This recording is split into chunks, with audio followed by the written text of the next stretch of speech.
सुरुवातीला जसं मी तुला विचारलं काही गंभीर भूमिका, तुला आणखीन वेगळ्या जॉनरमध्ये पण काहीतरी एक्सप्लोर करावं असं वाटतं? कॉमेडीचेही काही जॉनर तू एक्सप्लोर केले होतेस? मला लव्ह स्टोरीज करायला तर प्रचंड आवडेल. म्हणजे मला असं वाटतं की मी नायिका प्रधान चित्रपट सगळे केलेले आहेत. आशा असेल, आता जिजाई येणार असेल किंवा त्याच्या अगोदरचे पण असतील. तर मला असं वाटतं की लव्ह स्टोरी करायला आता जरा म्हणजे मज्जा येईल. पाहिजेच ना, आम्ही पहिलाच चित्रपट लव्ह स्टोरी केलेला आहे, तर आम्हाला मलाही मीही वाट बघते चांगल्या स्क्रिप्टची आली की मी मला वाटतं डेफिनेटली सैराट करणार. नंतर असा असा खूप फुल फ्लेज लव्ह स्टोरी तू केली नाहीये ना रिंकू? सैराट नंतर कागर एक केला, कागर त्याच्यात केलं. थोडीफार होती. पण माझ्याकडे ना काय माहिती चालून सगळे नायिका प्रधानच चित्रपट येतात आणि मला चांगलं पण नेहमी वाटतं. सशक्त भूमिका असं. हा म्हणजे फिल्म मध्ये हिरो पुरुष असतो, पण माझ्या फिल्म मध्ये हिरो नायिका बाई असते. त्याच्यामुळे मला असं वाटतं की म्हणजे छान आहे आपलं. पण तो विश्वास असणं की एक असतं की एकीकडे हिरोज असतं, हिरोइझम आणि ते सगळं नायिका प्रधान आणि सशक्त भूमिका तुला मिळत आहेत. हो हो, आणि मला आवडतं असं काम करायला आणि दाखवायला नेहमी.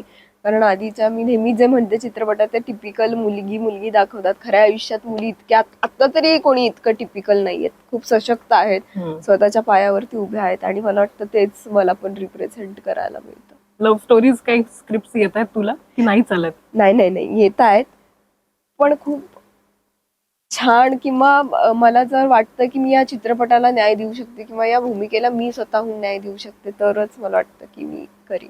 आता काय निवड म्हणजे आम्ही तू गेल्या काही वर्षातले तुझे काही जे चित्रपट म्हणजे रिसेंटली आलेला मागच्या वर्षीचा आशाही झाला किंवा आता साडेमाडे तीनच्या निमित्तानं असेल, काही काही वेगवेगळं करतेस तू. तुझ्या काही डोक्यात आहे सध्या काय वाटतंय तुला? OTT प्लॅटफॉर्म पण तू हे केला होता, एक्सप्लोर केला होतास. OTT संदर्भात काही येतंय का आता? कारण खूप इंटरेस्टिंग कॉन्टेंट तिथेही छान सुरू आहे. मला असं वाटतं की कामं चालू आहेत, पण त्याची योग्य वेळ आली की मी डेफिनेटली ते सांगेन. तुला काय करावं असं वाटतं आता? मला सगळ्याच प्लॅटफॉर्मवरती काम करायचंय. मला थिएटर पण करायचंय, मला फिल्म्स पण करायच्यात आणि मला OTT पण करायचंय. कारण प्रत्येक प्लॅटफॉर्मचा प्रेक्षक वर्ग खूप वेगळा आहे आणि आपण ज्या गोष्टी मांडू शकतो तर प्रत्येक ठिकाणी त्याचा स्कोप खूप वेगळा आहे मला वाटतं दाखवायला. सो मला सगळीकडे काम करायचंय. नाटकासंदर्भात काही अपॉर्च्युनिटी, इव्हन आपण एका मुलाखतीतही त्याबद्दल बोललो होतो. त्या मंचावरही आम्हाला रिंकूला बघायला आवडेल, कारण ते एक वेगळा फॉर्मॅट आहे जिथे कलाकार म्हणून खूप समृद्ध करणारा रंगमंच येतो.